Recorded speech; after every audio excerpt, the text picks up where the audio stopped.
रे बा कोणता भूत जमला असे कोण करू राहिले. तर नमस्कार मित्रांनो, मी तुमचा भाऊ यश चौरे. पहिले तर आईला इकडे घेऊन आलो होतो रेल्वे स्टेशनवर. रेल्वे होती आणि ह्या रेल्वेत ह्या रेल्वेत बसवलं. मग इरफानचा फोन आला, तू जल्दी आजा म्हणे, आपण को तैरने जाना म्हणे. मग रेडिओ म्हणे. आल्याबरोबर पाहिलं तर ह्या कोणता रेडिओ होता, ब्रशच होता याच्या तोंडात घासून राहिला. शर्मून बी राहिला. तर कोमल झाला म्हणे, हा लय खतरनाक आहे म्हणे.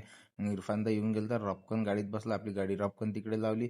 पहिले पार्कमध्ये थोडंसं फिरलो आणि इरफानदा म्हणे, तू सिर्फ पीछे पीछे आ म्हणे, तेरे को दिखाता म्हणे. देख म्हणे कैसे भक्ती म्हणे. याच्याकडून काही चालणं होय नाही, दवडणंच होय याच्याकडून. दवडली. मग आलो इकडे. इकडे आलो तर चड्ड्या गिड्ड्या घ्यायचा. इरफान द्यायला लहानशा पोराची चड्डी दिली आणि याला एवढ्या मोठ्या माणसाची चड्डी दिली. इरफान म्हणे, दा म्हणे, मी नाही घालत म्हणे ती चड्डी. मले घरी यायचं आहे म्हणे, दुसरी घेतो म्हणे. घरी आलो आणि दुसरी घेतली. आल्याबरोबर काही पाहिलं नाही, डायरेक्टच मारली.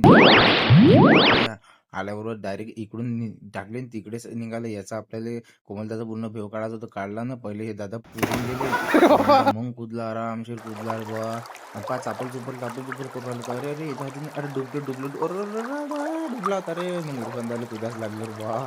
अलगच करून राहिला होता या. मग काय रे बा, पुरा पिसान गेला होता.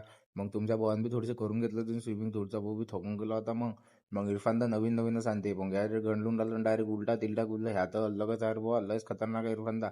मग थकून गिकून गेलतो आम्ही. इकडे आयुर्वेदिक का नाश्ता केला तर म्हणे तेरे को. याचा अलगच नाश्ता होते. जवस गिवस, शेंगदाणे गिंगदाणे, मोडगीट सर्वच होतं, मुंगी.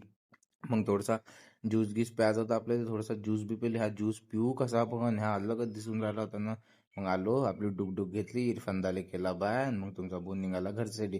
तुमच्या भावाला तुम्ही फॉलो करत जा, लाईक करत जा. तुमचा भाऊ एवढा मोठा अंगून व्हिडिओ टाकते, काहीतरी करत जा. धन्यवाद.